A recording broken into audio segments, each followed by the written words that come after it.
twins who would bring about the rise of our mortal enemies, the necromancers, and ultimately the annihilation of the Jurapinen. We had barely managed to flee in a stolen SUV that Savvy and Lucida had hotwired, and now we were... "Where are we?" I asked. My voice came out in a hoarse croak.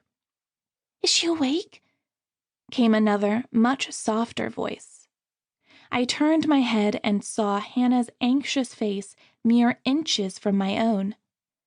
"How are you feeling?" she asked me. Like I stuck my arms in a blazing fireplace. I lifted my heavily bandaged appendages gingerly from my lap and let my mouth fall open in mock horror. Oh, right.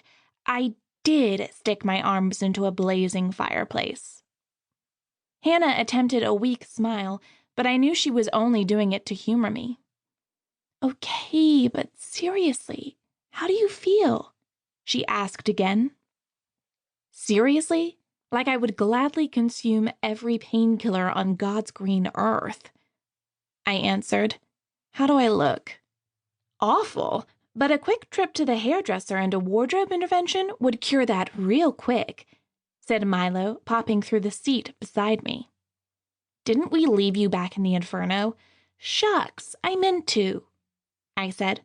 "Shut your face, you love me," said Milo. "Well, if we met on the playground, I'd probably punch you. So, yeah, it must be love," I said. Then I turned to Hannah again. "Where are we?"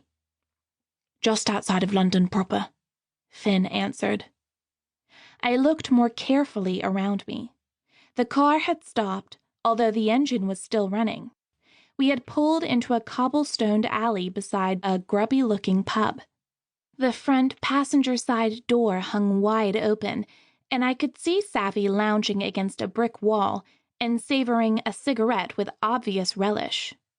Lucida, talking animatedly on her cell phone, paced back and forth in front of the SUV. "What's going on?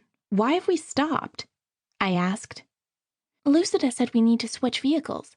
She's on the phone with someone who can help us do that, I guess," explained Hannah. "Normally, the Kevnor would be able to track their own vehicles," Finn said, "but Lucida's disabled the system. They shouldn't have been able to follow us. Still, they'd only need to report their car stolen and we'll have the PC after us as well. We've got to get rid of this SUV quickly." "But I thought you said no one at Fairhaven would ever go to the police." "Jess," Finn began, "you and Hannah may very well be the prophecy incarnate, the very thing they're most frightened of. That's never happened before. And Marion now has control of the council. That's never happened before either. We can't anticipate anything they might do now." I nodded at Finn, then glanced out the window to make sure Lucida was out of earshot. Turning to Hannah, I asked, "Can we really trust her to do this? I know she's your mentor, but there were an awful lot of people at Fairhaven that we should have been able to trust. They turned on us in a heartbeat." Hannah had begun shaking her head even before I'd finished speaking. "I know you don't like her, Jess, but just because you two don't get along doesn't mean we can't trust her. Think about it. Why would she have gotten us out of there only to turn us back in? It wouldn't make any sense. And anyway, what choice do we have now?" I shrugged. "None, I guess." I swallowed the rest of my argument, which wasn't much of an argument at all. Hannah was right. I didn't like Lucida, but we didn't have the luxury of picking and choosing our allies right now. I watched as Lucida finished her conversation. She then opened the back of her phone and removed what looked like a SIM card. She dropped the card on the ground and crushed it firmly beneath her heel. Finally, she tossed the phone into a nearby trash can and walked back toward the car. "Did you just throw away your cell phone?" Hannah asked in disbelief as Lucida opened the door. "Indeed I did," said Lucida, sliding back into the driver's seat and twisting around to face us. "Disposable mobiles. They can't be traced. Okay, my lovelies. New wheels are on the way, but we aren't going far.